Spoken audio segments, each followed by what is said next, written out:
We are learning to use the punctuation ladder.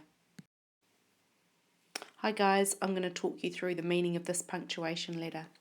So it's arranged in steps, and this is for the easiest level, and this is the more complex level. So at the easiest level, step 1, it's capital letters and full stops. And we should be having capital letters at the beginnings of sentences and for proper nouns, names of people and places. And we should have our full stops at the end of our sentences, at the end of an idea. The next level of the ladder, which is a little bit more complex, is making sure you have capital letters, full stops, and question marks.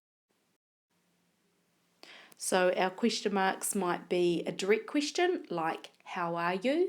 Or it might be an indirect question like if we say, how do you think she felt? That's more a question for the person reading the text. That would have a question mark as well.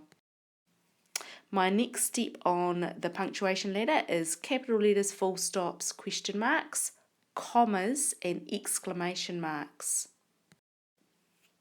So our comma is used when we want to have a pause in what we're saying, but it's not the end of the idea, so we don't want people to stop, just want them to pause.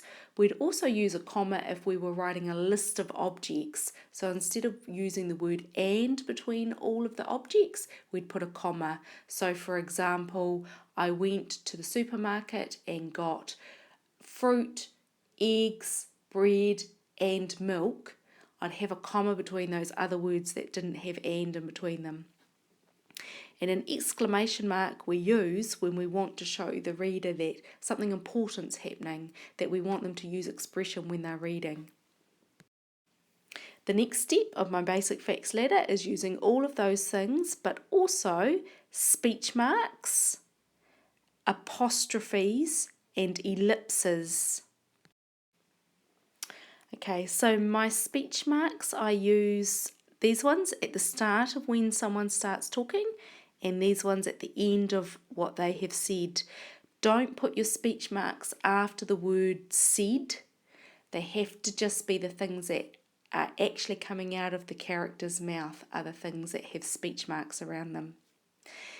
An apostrophe is to show when we have a contraction, like we've changed the word cannot into can't to show that we've shortened it. And the ellipses are to show that there is more to come. And the last and most complex level of the punctuation ladder that you could aim for is to include all of the things we've already said, as well as colons, semicolons, and brackets. A colon is used when we have two ideas and we put it in between the two ideas. So, for example, if we have this sentence, he got what he worked for, he really earned the promotion. So we've got two ideas here. The first idea, and then this extends on that idea, and we separate them using a colon. A semicolon looks like this, and this is an example of a semicolon. When I finish here, I will help you, and that's a promise I will keep. So I've got my first idea, and this is an idea that's related to that first idea. When I said this, when I finish here, I will help you, it then made me think about this bit, that's a promise I will keep. So I separate the two things using a semicolon. And the last thing, brackets. We use brackets when we include extra information. Without that information, the story would still make sense, but it just adds some extra detail. This is an example of brackets. He wore a big, comfy hat. Without this word in brackets, my sentence would still make sense. He wore a big hat, but it just adds a little bit extra detail.